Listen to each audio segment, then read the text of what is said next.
your good side. I like this one, too, now. All right, welcome to Hannity. I'm Janine Pirro in for Sean. There's a lot of major breaking news tonight. We start with President Trump and Republicans scoring a major victory and keeping a huge promise to the American people by passing a historic tax cut bill. The president and members of the GOP celebrated the accomplishment at the White House. Let's take a look. It's been an amazing experience, I have to tell you. Hasn't been done in 34 years, but actually really hasn't been done because we broke every record. It's the largest, I always say the most massive, but it's the largest tax cut in the history of our country, and reform, but tax cut. You've ended the overregulation of the American economy, and that coupled with what we did last night and what the House finished this morning means America is going to start growing again. Thank you, Mr. President, for all you're doing. Something this big, something this generational, something this profound could not have been done without exquisite presidential leadership. Mr. President, thank you for getting us over the finish line. Thank you for getting us where we are. This gets the American economy competitive in the global economy. This is one of the most important things we could do for all of the people we represent. And we're going to keep fighting, and we're going to make this the greatest presidency that we've seen, not only in generations, but maybe ever. God bless all of you. They have been working on this for years, years and years. And I just want to turn around and I want to thank them all. They are very, very special people. Thank you very much, everybody. As a result of the tax bill passing, major companies like AT&T, Comcast, and Wells Fargo have announced employee bonuses or wage increases. President Trump also fulfilled part of another key promise with his tax bill, the repeal of the Obamacare individual mandate. Watch this. So in this bill, not only do we have massive tax cuts and tax reform, we have essentially repealed Obamacare, and we'll come up with something that will be much better, whether it's block grants or whether it's taking what we have and doing something terrific. But Obamacare has been repealed in this bill. We didn't want to bring it up. I told people specifically, be quiet with the fake news media because I don't want them talking too much about it, because I didn't know how people would. But now that it's approved, I can say the individual mandate on health care, where you had to pay not to have insurance. Okay, think of that one. You pay not to have insurance. The individual mandate has been repealed. Also tonight, the clock is ticking for Congress to reach an agreement to avoid a government shutdown that's set to begin this Friday at midnight. Ed Henry's in Washington with the latest. Ed? Judge, good to see you. They can't celebrate this tax victory for long. They are facing that looming crisis tonight. Government funding set to expire late Friday, so they're talking about a short-term budget to keep it open until roughly January 19th. Then they'll have more talks. One sign of progress tonight is Republican leaders agreed to drop a provision to prop up the Obamacare markets that had angered conservatives. By leaving that Obamacare fix on the shelf, they have a shot at getting enough Republican votes in the House and Senate to keep the government open without needing any Democratic help. It's going to be hard to get even a small number of Democratic votes to pass the budget because liberal leaders like Nancy Pelosi signaled today they want to go back to resist. Pelosi firing off a letter to her Democratic colleagues that without adding new spending projects plus legislation allowing the children of illegal immigrants to stay in America, quote, we continue to urge a strong no on the continuing resolution. That hints at a government shutdown, as some of the president's outside advisors that run the nonprofit America First policies is planning a $1 million TV ad blitz focused on the positive of his agenda, what he's accomplished this year. The ad starts running on Christmas Day, but we're getting a sneak peek tonight. Thank you, President Trump. Thank you, President Trump. Thank you. Everyday Americans are standing up to thank President Trump. Thank you so much for making America great again. Thank you for cutting my taxes. Thank you for fixing our economy. Thank you for keeping my family safe. Thank you for putting America first. Now, the president's advisors tell me the point is they feel the president has been beaten up from day one, and despite all of the critics, there are millions of Americans who are grateful for his leadership, particularly on tax reform, and they're eager to get him going to pass other big items like infrastructure and immigration reform. So they do not want a government shutdown right now to slow the momentum they believe he has. And in fact, the Treasury Secretary, Stephen Mnuchin, is telling our own Brett Baer tonight he believes they'll find a way to avoid a government shutdown, Judge. Thanks so much, Ed. And joining us now with reaction to President Trump and the GOP's big tax victory is counselor to the president, Kellyanne Conway.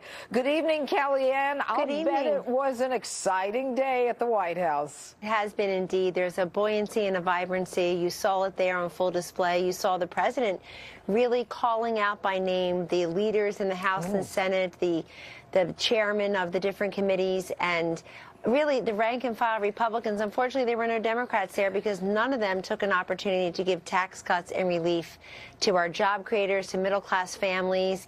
And they're going to have to go home this Christmas and all next year and explain why they insisted this was a tax cut for the rich when just today you had major companies say they're going to give bonuses and other charitable contributions to their employees. Are those employees receiving, those hardworking men and women, the rich? So I think the Democrats missed a huge opportunity here. It was President Trump's leadership that really put this over the top. Kellyanne, let me ask you something. You know, when I heard that AT&T was going to give bonuses, something like $1,000 to 200,000 employees. It's unbelievable. How do the Democrats spin that this is a bad thing, and how long is it going to take for people to recognize that this tax cut, tax reform is indeed what the president and his supporters have said it is? Indeed, I think they'll see it right away. And somebody at the podium today was making a very good point that there are a couple dates for Americans to look at, Janine. One is January 1st. Starting next year, literally, we'll have a different kind of tax code that we all live under. In February, many Americans will start to see the increases in their pay. Their paychecks will get fatter under this paycheck president. And in April, of course, April 15th, a day many Americans dread, they will recognize that many of them will simplify the way they file their taxes. They'll take back so much of those wasted hours and wasted money. Then they'll start to see many of these businesses repatriate the trillions of dollars that is parked legally offshore. We're going from the offshoring model to the American model, and it will make our job creators more competitive. I think today was a real turning point in terms of showing that the Congress and the presidency can work together, president can work together to deliver for the American people. This was not a campaign promise. This is a moral imperative for people who deserve to keep more of their money. And you know, what is sometimes overlooked in this whole thing is that the repeal of the individual mandate, the requirement that people who don't buy insurance are going to be fined by all of those additional hirees at the IRS, and I assume that they won't be there much longer, you know, is something that is it's a good thing? So today was really three bills in one, and it was quite historic on every level. The tax cuts themselves are historic, as the president noted. But having the repeal of the Obamacare mandate also means that another signature piece of the Trump agenda that helped propel him to victory over Hillary Clinton has all but been fulfilled. That the Democrats who took the chance on the Obamacare mandate, insisting that that individual mandate would attract the young and healthy to the exchanges, it did not do that. The young and healthy were too smart. They wouldn't do it. And the whole thing collapses. You know, 30 million Americans, Janine, don't have health care as we speak. The insurers all fled the exchanges. It became prohibitive for them. And the third thing in this 3-for-1 was Anwar. This has taken 40 years for a president and a Congress to pass what others, including President Reagan and Presidents Bush's, tried to do, which is start drilling responsibly so that we are more energy dependent on America. We create those jobs. We tap those resources. I mean, some of the estimates are truly incredible. But all of this put together America is going to see almost immediately what a difference there is in the economy. And let's face it, Janine, the tax cuts is the centerpiece of what's been regulatory rollback, energy independence, and really great booming stock market for the entire year he's been president. Well, and you know what's interesting is they say that, you know, the booming stock market is, you know, it's not even reflecting the confidence that we're going to be seeing once it happens. But I want to ask you about this deal on DACA and the continuing resolution, the possibility of the government shutdown Friday, I believe it is. Now, do the Democrats, none of whom voted for this tax cut, do they have any leverage as it relates to the continuing resolution and forcing some of the issues that they'd like to have passed? They have a great deal of explaining to do, I believe, as to why none of them could admit that individuals and employers in their states and their congressional districts would benefit from this. It's very clear they would. So they'll have to explain that in due course. On the continuing resolution, we feel confident and we are very hopeful that the Democrats will not allow petty partisan politics to get in the way of keeping our government open and funding obligations to the military and elsewise. Now, on immigration, people should review the president's entire 70-point immigration plan, Judge Janine, because in it you will see everything from DACA to ending chain migration to ending this visa lottery program to having thousands more ICE agents on the border so that we can get more security. We have a 50% decrease in illegal crossings since he was elected. We want the poison out of our country. 90% of heroin, the president has said, comes through the southern border. We have fentanyl coming in.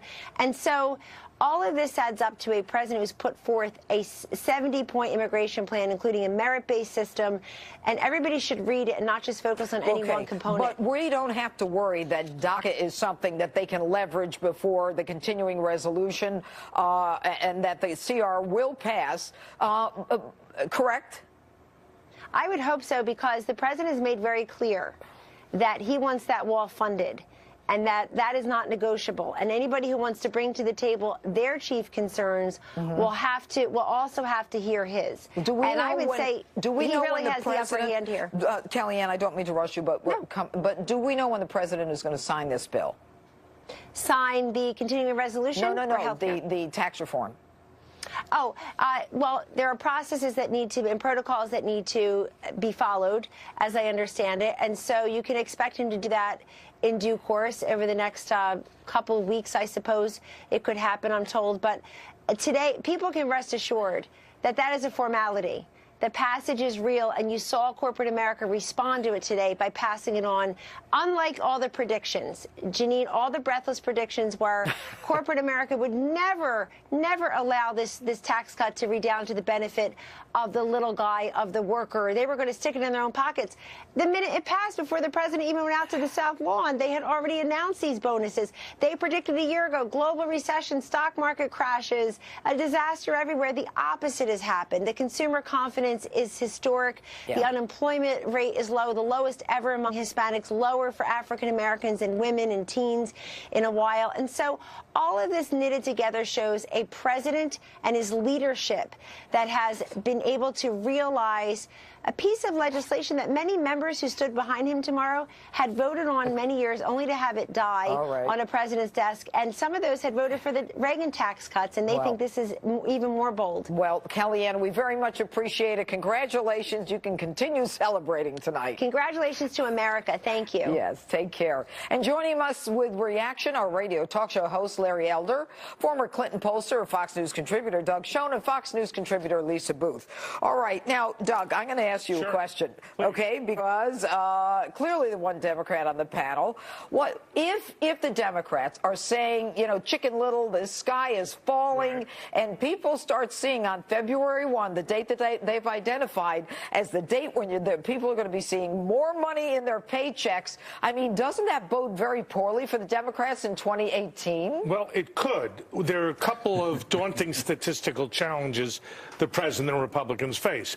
The bill now polls unpopularly. The Democrats are 10 or 11 points ahead in the generic vote. Right. So this is going to take a campaign of the type that the president, I see, is launching on Christmas Day to sell the bill, because rest assured, the Democrats will be out selling the opposite message. So there's still a major road to hoe for the administration. All right, Lisa, I'll ask you this. I mean, clearly the fact that the bill is so unpopular with the American people, and that the president, as Doug said, and as we heard earlier, is going to start, this whole campaign talking about the benefits, the Democrats really are in a bad situation if indeed, this bill delivers what they say it's going to deliver, which is that, 80% of households are going to get a tax cut, middle incomes, 90% are going to pay less. What do the Dems do when that happens? Well, and especially because Democrats have set the bar at saying that this is going to be Armageddon. This is apocalyptic. Don't me, Lisa. I know, you're not like that. But so when you set the terms in that ridiculous of a manner, of course it's not going to be that. As you mentioned, 80% of Americans are going to see tax cuts. And the reason why that this is polling so poorly is largely in part because of the media. They carry the water for the Democratic Party. Look at the Associated Press. After the House passed this bill, they sent out a tweet breaking, and all it mentions is the fact that this is getting done after 3 decades, mentioning steep tax cuts for businesses and the wealthy. Didn't mention anything about the middle-class families who are the beneficiaries of this bill. Because those are their talking points. Larry, what's your take on all this? Ultimately, this bill will be judged by its results, just as the American people judged Ronald Reagan by its results. And that is why Ronald Reagan's second tax cut bill, only 3 senators opposed it. Among them was not Ted Kennedy. The soul of the Democratic Party has switched Kennedys from Jack Kennedy to Ted Kennedy, and has now gone from Ted Kennedy to Bernie Sanders. That's where these guys are. The American people will see a raise in their checks. They will see greater economic security, and that's what will determine whether or not the Republicans do well or badly in 2018, and whether or not Donald Trump is reelected in 2020.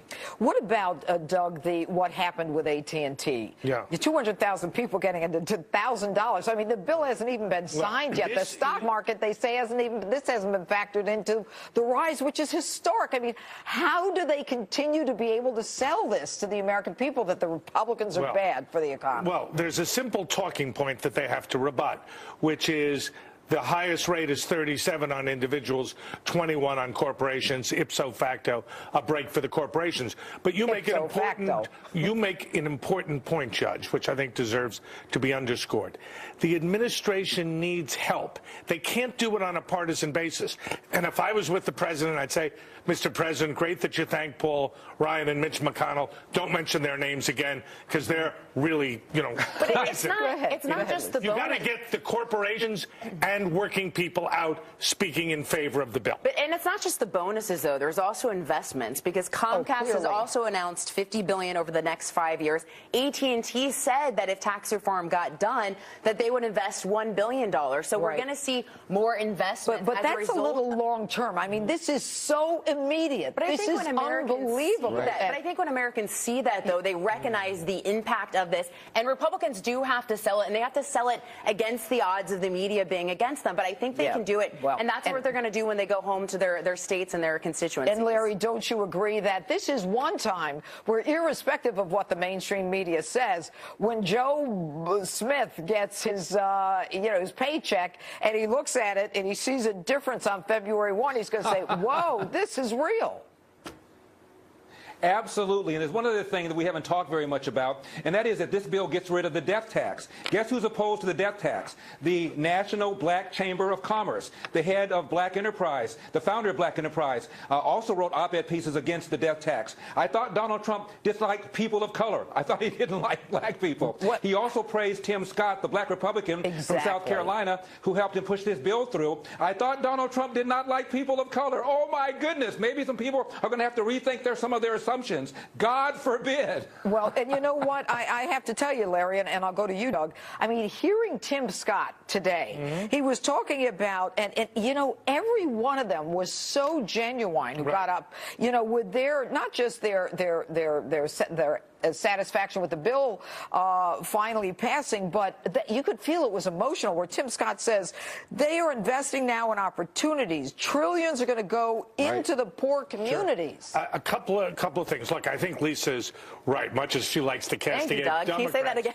No, I will say it again, because this has to get sold by people other than politicians. And they have a real problem in blue states, because there are... New York, New Jersey, California, Connecticut, forget it. Well, that's right, but I think there are 15 or 20 Republican congressmen up there and another 10 or 15 on the West Coast. Look, the House could swing based on the elimination of the deductibility of state and local taxes.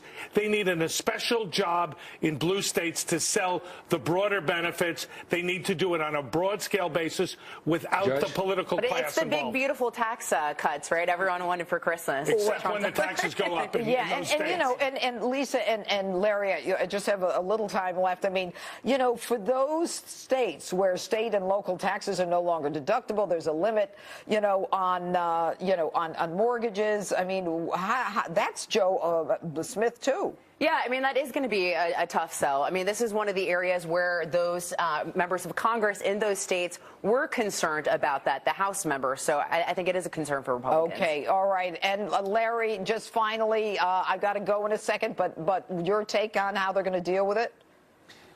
Obama gave us a 2% recovery. Ronald Reagan gave us a 4% plus recovery. Got overwhelmingly reelected in 1986, 49 states to 1. Wow. I wouldn't worry too much if we get a 4% GDP growth. All right. We're lost in the House, 2 in the Senate. Thank you all. Got heartbreaking. Coming up, Democrats and the media are completely losing it over the Republican tax bill. We'll show you the latest out-of-control examples. Plus, a Fox News exclusive report, Congress plans to issue new subpoenas over conflicts in Deputy FBI Director Andrew McCabe's testimony yesterday. Congressman Raul Labrador and Greg Jarrett and Pam Bondi will react next. Stay with us.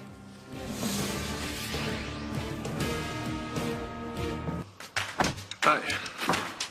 Well, honey, I said sweet potatoes. Yes, you did. As a disaster for America. Take a look at this. In this case, it seems like this is the wrong tax cut at the wrong time, directed at the wrong people. It was a classic bait and switch. They dangled out there for the middle class. They're expecting a tax cut. And what it's really doing is helping the corporate special interests as well as the wealthiest in this nation. I'll ask you plainly, are you living in a fantasy world? Now, we know they're popping champagne down Pennsylvania Avenue. There are only 2 places where America's popping champagne: the White House and the corporate boardrooms, including Trump Tower. Otherwise, Americans have a lot to regret. After all the president's promises, after all Republicans brazenly transparent misrepresentations to the American people, the true face of what Republicans stand for has been revealed. Well, it is a victory for billionaires like Donald Trump. It's a victory for wealthy campaign contributors like the Koch brothers. But this is a disaster for the American people. In response to the bill's critics, President Trump tweeted, quote, "The tax cuts are so large and so meaningful, and yet the fake news is working overtime to follow the lead of their friends, the defeated Dems, and only demean. This is truly a case," he continues, "where the results will speak for themselves starting very soon. Jobs, jobs, jobs." And joining us now with reaction is author and host of The Dana Show on Radio America, Dana Lash, America First Action spokesman and senior advisor, former Milwaukee County Sheriff David Clark, and incoming Heritage Foundation President Kay Cole James. All right, good evening. I have to tell you, and I'll start with you, Dana. I mean, Armageddon, the wrong bill at the wrong time. Are you living in a fantasy world? I mean, don't they totally lose their credibility? They do lose their credibility. Imagine they wanted to increase and keep high Americans' taxes for Christmas. Not a single Democrat was supporting this bill. You're not going to be able, they cannot lie to the American people when the American people see that they are keeping more of their money because these are going to kick in really quick. You can't lie to people about what's in their bank account. You can't lie to them about what's written on their checks. They're going to immediately start feeling relief, as we've seen from AT&T, as we've seen from Boeing. This is our money. And corporations, and by the way, Chuck Schumer was attacking AT&T, claiming in video that AT&T was going to use this to enrich themselves. And what does AT&T do? They announced that they're investing in their employees and their community, as is Boeing and other companies, because this is how economics work. This is how math works. They're on the wrong side of the history on this. And I have to say, I think today, so far, has been the greatest day of President Trump's administration. This was a great day, a historic day. All right, and I'll go to you, David Clark. I mean, the whole idea that Dana leaves us with is the repeal of the individual mandate in Obamacare. This whole thing is fantastic. Look, tax cuts drive Democrats and liberals crazy. They are the tax and spend party, and they've been that for a long time. President Donald Trump knows that this economy, in order to get it kick-started, needed fuel. That fuel was this tax reform and tax cut bill. There's been nothing but good signs out of this economy since he's taken office in January. Under Obama, we had nothing but stifling taxes, stifling job creation, loss of jobs, companies moving overseas. His policies had the effect of having its boot on the neck of the American company. Well, that boot has been taken off today with this historic tax reform bill. And Kay, I'll go to you. I mean, incoming president to the Heritage Foundation. I mean, how do you view this passage? Well, first of all, it's an exciting Christmas for me, coming to the Heritage Foundation, and then the president and the speaker and the majority leader delivering a present like this for all Americans. Facts are stubborn things, and no matter what the Democrats say today, the reality is the American people are going to see those tax cuts in their wallets. They're going to see them in their paychecks. They're going to see it in the jobs that are being created. And no matter what they say, no matter how they try to demagogue this issue, the reality is Americans got a wonderful gift today.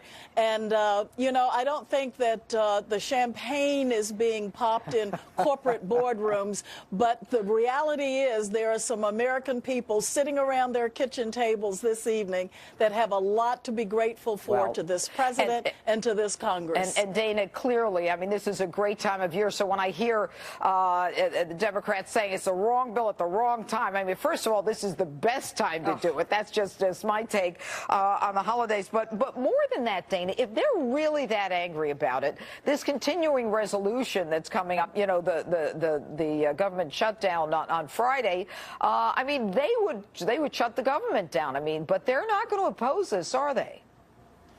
The continuing resolution. No, and they shouldn't be. They shouldn't. They shouldn't oppose this, and they shouldn't try to shut government down because they're having a tantrum over Americans getting to keep more of their own money. According to Democrats, there's no good time to allow Americans to keep more of their own money. and Judge Janina, I want to add as well, for individuals that are so upset that the government is allowing them to keep more of their own money, this is just the minimum. I want to remind people, they are free. We live in America. God bless the USA. They're free to pay more to the government if they so choose. They can write a check to the Treasury and they can pay more. They don't have to listen to the government's minimum suggestions in terms of tax brackets. They can pay 50%, 60, 70, 80, 90, 100% of their income to the government. That's their choice. But David Clark, what do you say to those who say that it has a negative impact on the debt, that it's going to increase the debt? Well, that stuff remains to be seen. But here's the issue for the president today. He has to get this economy going. He's already done that. But this thing is going to pick up steam. And if the Democrats don't get out of the way, they're going to get run over by this robust economy. They're trying to throw a wet blanket over this historic occasion, but it's not going to work. The American people sent Donald Trump. Like I said, the only person in Washington, D.C. who's actually created jobs has been Donald Trump. He understands the role that the politics can play in either stifling the economy or giving it juice. So this is good. And as soon as this thing really takes off, I think it's a good night for the Democrats. All right, and you know, I'm going to ask that we listen to some sound from Representative Jackie Speier, and then I'll go to you. This is the ultimate bad Christmas Carol story. This may be the most shameful day in the history of Congress. Wealthy Americans, big fat Christmas present for you. Tiny Tim, we're taking your crutch away from you and all the other kids in this country, and we're putting a lump of coal into your Christmas stocking. It's shameful. It should not be happening in this country of so much wealth and so much greatness that we would allow these children and the 370,000 pregnant women in this country that also rely on CHIP, that we would shut them out of health care. Kay, this is the same congresswoman who said last week that the president was going to fire Mueller, that when everybody went on vacation, he was going to do it, and she had it on, you know, a good reason that this is what was going to happen. She was clearly wrong. The president came out a minute later and said not. But Kay, what do you think? That is just absolutely shameful. I mean, to use Tiny Tim, come on now, and his crutch. The reality is the American people are not going to fall for that. Democrats have got to come up with something better than that. You know, we hold at the Heritage Foundation, we hold everybody's feet to the fire. Yes, Democrats you do. and Republicans. We really, really do. And when Republicans are wrong, we'll call them on it. We're just getting started, by the way, on tax reform. There's much more that we can do. But going before the American people with Tiny Tim at Christmas, come on now. Well, you know what? And this is the biggest tax reform, certainly in 31 years. But I think it's all going to bode well for Americans. I want to thank you, Dana, David, and Kay, for being with us tonight. And coming up, a breaking Fox News exclusive report. During his testimony yesterday, Deputy FBI Director Andrew McCabe had conflicted statements from other previous witnesses. Greg Jared, Pam Bondi will have reaction next. Stay with us.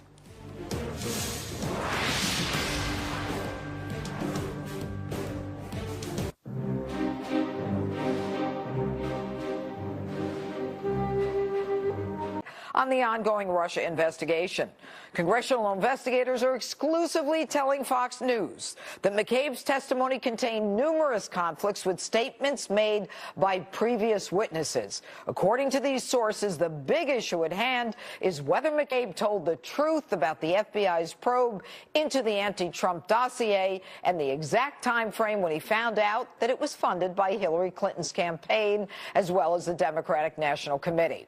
Due to McCabe's alleged discrepancies, Republicans on the committee are planning to issue fresh subpoenas next week on Justice Department and FBI personnel. Joining us now with reaction, Republican Congressman Raul Labrador. All right, good evening, Congressman. Thanks so much for being here. You know, this 7-hour testimony by McCabe seems to present a lot of paradoxes that, you know, apparently these guys don't have their stories together, which suggests to me as a judge that somebody's lying. Oh, we have a major problem. We have the Department of Justice that has an issue with the subpoenas that have been issued. They haven't answered all of our questions. But most importantly, you have an investigation that was started that it appears now for political reasons. The Democrats have been claiming that there was collusion between the Republicans and the Russians. And what we're finding out is that there was a collusion, but the collusion was between the Democrats, the Department of Justice, and the people who were doing this dossier. So we have a problem, and we need to get to the bottom of it. Well, I must tell you, Congressman, that I had a couple of your fellow congressmen on Justice last Saturday night, and they said that they had gotten approval to start with the subpoenas as quickly as possible, given the resistance by the FBI as well as the Department of Justice. It must frustrate you as an elected congressman that, for some reason, the FBI thinks that they're above everyone when, in fact, they clearly are not. Well, we had the FBI director in our Judiciary Committee, Christopher Wray, and he promised us that he was going to get to the bottom of this. We also had the chief deputy at the Department of Justice, and I believe that they're going to get to the bottom of this. I think they're investigating it. You have an investigation going on with all these different members of the previous administration.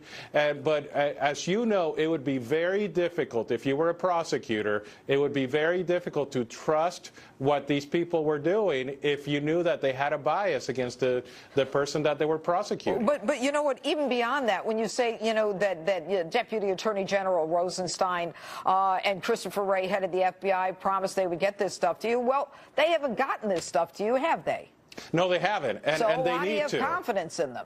Well, I have confidence that we're going to get to the bottom of this. I have confidence that the American people will demand results. We need to know what really happened. We need to know why these investigations started. We need to know whether there was any kind of collusion between the department. Congressman, with all due respect, we need to know it, but we need to get answers. And, you know, for the last year, nothing has happened. And we got to start holding people in contempt. We got to start making sure that you guys are respected. You have oversight over the FBI and the DOJ, so just keep their feet to the fire. Congressman Labrador, thanks so much for being with us. We will. Thank you very much. All right, thanks. And joining us now with more reaction, Florida Attorney General Pam Bondi and Fox News legal analyst Greg Jarrett. All right, I'm going to go to you, Madam Attorney General. Okay, you're a prosecutor. What do you do when people resist and don't want to give you evidence? Well, first of all, Janine, you and I, in careers basically in law enforcement, they have to give you the evidence that they need to give you. But more importantly, none of these people, if they're not telling the truth in the big picture, they can never be used as witnesses in any case ever in court again. That's exculpatory evidence that the FBI will always have to turn over if they're not honest. So if it's found that they're not honest when all these congressional hearings are finished, they can't be employed at all by the Department of Justice, period. All right. None of them. All right. But that relates to the Department of Justice. I'm talking about taking them out in cuffs and making sure that if people are perjuring themselves, if there is an effort on a conspiracy on the part of these higher ups in the FBI and DOJ to create a, you know, fake dossier, which they then get, you know, before a FISA judge and the judge issues a warrant. I mean, this is a fruit of the poisonous tree, Greg. One of the key questions was, when did you find out that this dossier was phony? This was posed to Andrew McCabe. We don't really know the answer, but it's critical. If they knew it was phony and they went to a federal judge and used fake or dubious evidence in an affidavit to gain a warrant to spy on President Trump and his associates, that's a fraud on the court. It's a crime. That's a critical question. But, Greg, the fact that the FBI and the Department of Justice are refusing to give this information. Right. I listened to Rod Rosenstein. I listened to Christopher Wray, the FBI. They were punting. They wouldn't give an answer. They don't have that right. They do not run their own government. Peter King, a congressman who sat in yesterday behind closed doors into the hearing, said adequate answers were not given by Andrew McCabe. Now, you know what that means as a judge, and I do as a lawyer. That means somebody's lying and covering up. So it's triggered all of these other subpoenas that are going to happen in the course of the next several days to get other witnesses in it. Andrew McCabe, the man on the screen there, has a lot to answer for, because he's a guy whose signature is on the documents saying that he was aware of the origins of the dossier, that is Hillary Clinton and the Democratic National Committee. Right. And yesterday, apparently, according to our source in the hearing, he said, oh, gee, you know, I don't really remember when I found out Hillary was behind this. And you know what? It's even worse, Pam, because then what he does is he goes with his wife to try to get some money from Hillary, from Tim McAuliffe, the governor of Virginia. I mean, that's a conflict right there. Can you explain to me why the taxpayers are paying this man's salary, why he continues to be deputy head of the FBI? Well, and he had a duty to reveal that, an affirmative duty. No one should have to come to him and say, do you have a conflict? He clearly had a conflict. So we have McCabe on the Clinton investigation to explain to your viewers how complicated this whole thing is. We have Strzok, who is now still, believe it or not, employed. What is he now, down in HR, but should no longer be employed, who changed the language regarding what Comey regarding Comey and Hillary Clinton, and his text messages to his girlfriend Lisa Page, employed, show complete disdain for the Commander-in-Chief of the United States. They should have never been involved in this investigation. Go ahead, Greg. Never. You know, what's interesting is Democrats in the mainstream media, and I realize that's redundant, keep saying, well, Mueller got rid of Peter Strzok. Well, yeah, but how much damage did Strzok do in the full year he was on the case? He's the guy who launched it in July of last year. And why did Comey cover up the reasons behind getting rid of Peter Strzok for 5 long months, never telling Congress, never telling the American people? That is deceptive and dishonest by Robert Mueller. Well, I'll tell you, there's more coming up on all this story, and I want to thank you, Pam Bondi and Attorney General Pam Bondi and Greg Jarrett. And coming up, President Trump is threatening to cut foreign aid to countries that plan to oppose his Jerusalem decision at the United Nations tomorrow. This will be interesting. Tomorrow, the UN General Assembly is scheduled to vote on a resolution opposing any recognition of Jerusalem as Israel's capital. This comes after President Trump earlier this month boldly announced his intentions to move our embassy from Tel Aviv to Jerusalem. UN Ambassador Nikki Haley is warning that the U.S. will be taking names. And today, during a cabinet meeting, President Trump doubled down on Ambassador Haley's message. Take a look. I like the message that Nikki sent yesterday at the United Nations for all of these nations that take our money and then they vote against us at the Security Council, or they vote against us potentially at the Assembly.